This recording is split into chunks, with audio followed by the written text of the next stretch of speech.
This is Julian Ickham, and we are in the studio with, guess who? None other than the infamous Gary Thompson, community activist, all-around well person, and the bane of public health. So, Gary, how are you doing today? Well, doing just swell. I'd send a letter off to the Public Health, Board of Health, down there at City Hall. They said I'd get a reply. I got a reply from David McEwen there on the 21st of the month. He got a woman named Helen said, here it is. Your email dated May 11th, addressed to the members of the City of Toronto Board of Health, was forwarded to me for response. As previously communicated to you by Dr. Rita Sheehan and myself, the naloxone program protocol regarding chest compressions has been approved by Toronto Public Health after extensive literature review, consultation with expert medical personnel and opiate users. Well, they still can't supply me with any information that's in any medical textbook to give chest compressions for any opiate overdose or any poisoning anywhere. Because a poisoning is a respiratory emergency, like there's hundreds of other causes of respiratory emergency. And you don't give them chest compressions only. They're dying, lack of oxygen. Therefore, they need respiratory assist. Okay, you know what, Gary, I always hear you talk about it, and a lot of people want to pretend this doesn't happen, or a lot of people want to brush this aside. But you know what, I never hear their side of the story. I never hear what they have to say, how they rationalize it, or justify it, or any of that. What's their phone number? Let's give them a ring and see what they have to say. Toronto Public Health, 416. Give me a second, we're calling them right now. 416-392. 392 0520. 0520. That's the works. Okay. We're calling them right now. We will see what they have to say for themselves. Okay. Hi, my name is Julian Ickham, and I'm a community activist with Sound FM, which is a local community station, and I just got some stuff in the mail regarding the naloxone program. One of the things that someone just mailed this off has to do with administering naloxone, and I was just wondering what to do in case of overdose in terms of administering a naloxone. One moment. Good afternoon, the works.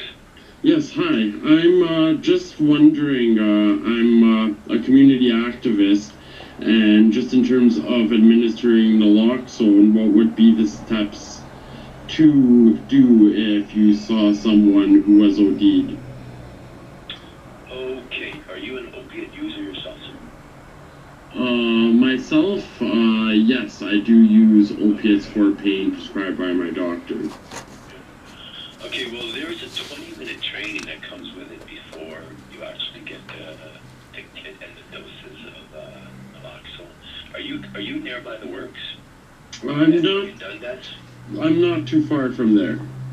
Yeah, well, listen, my suggestion would be later on today or maybe tomorrow morning, just hop over. It takes about 20 minutes, and the training does not really take very long, 30 minutes max, and then you get your kit. Well, the question I have has to do with the use of chest compressions. Is that something that should be? What we do is we suggest that you do the dose, you inject them with the one dose, and then you start chest compressions. And I guess you go about 3-4 minutes, and if they're not coming through, then you hit them again. But I'm not the one who does the training, so I would suggest you come in and get a better idea. And once you have the training, you can just go and get naloxone from your pharmacist? Well, no, here's what you do. Once you get trained, we give you the naloxone, and then when you use it, only because you say someone's life, you would come back to us, and we'd fill out another form asking you how it worked and what were and then we would give you 2 doses. Okay, So you get your new dose. Yeah. Let me ask you though, so you don't currently have one, right? Naloxone, no. Okay, I was wondering if the date, because you do have to watch your dates too, because it can expire on you, right? Okay, so come on in tomorrow morning and you can get hooked up with your own. Okay, thank you. All right, talk to you then, bro. Bye. Okay, bye. So, he mentioned chest compressions. Yes, he did. This is not a Gary conspiracy. This is something that is fact.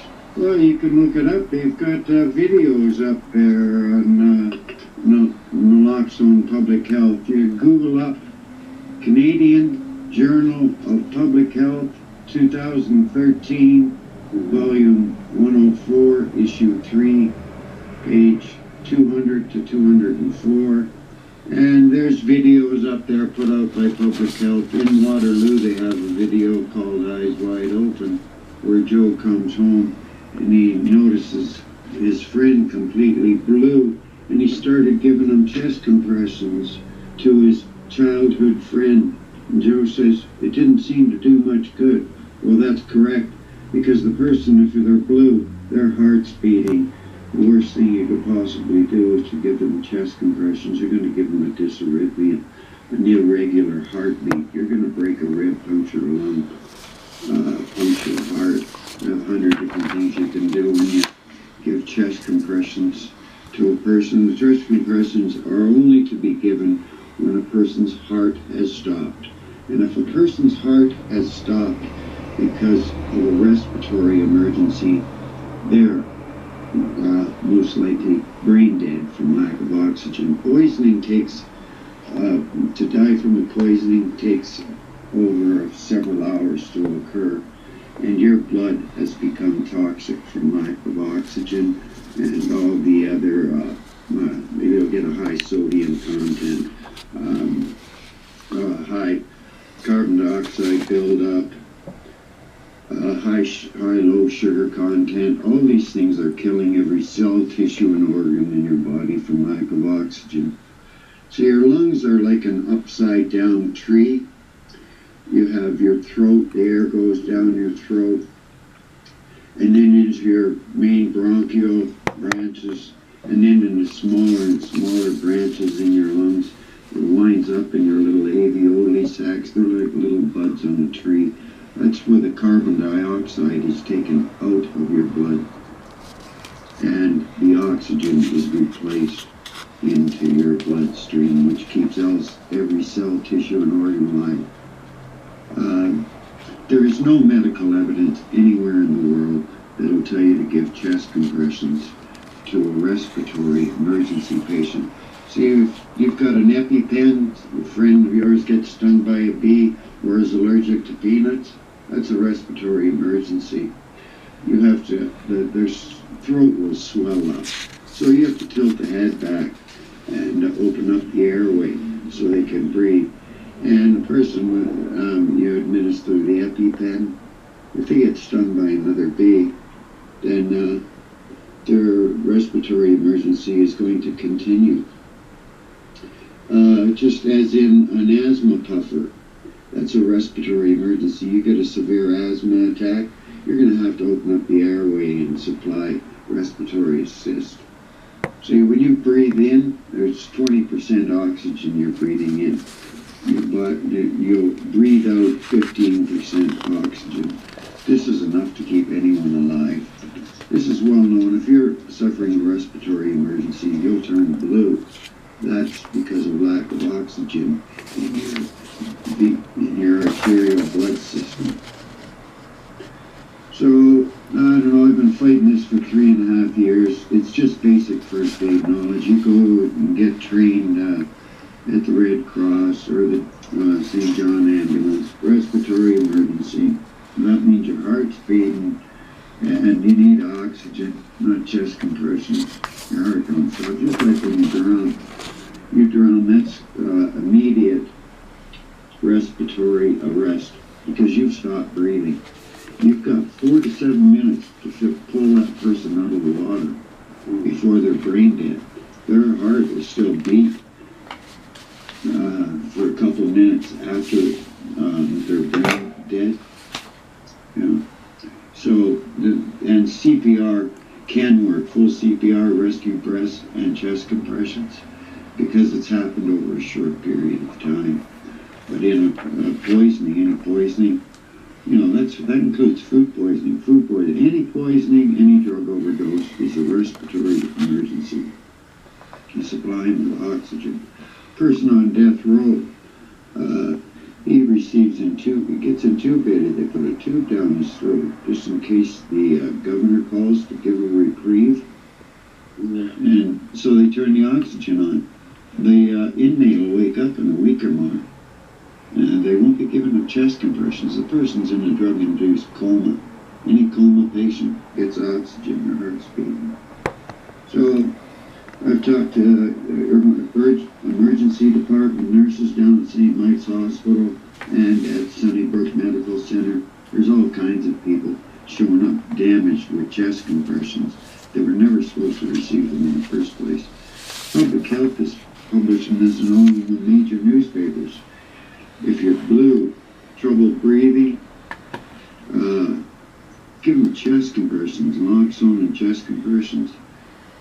In this Life Human Study in that Canadian Journal of Public Health, one of the lines in it is naloxone has no role in the management of cardiac arrest. Well, then why the heck are they giving them chest compressions and naloxone? More naloxone, more chest compressions. The only time you give chest compressions to anyone, their heart has to be stopped dead.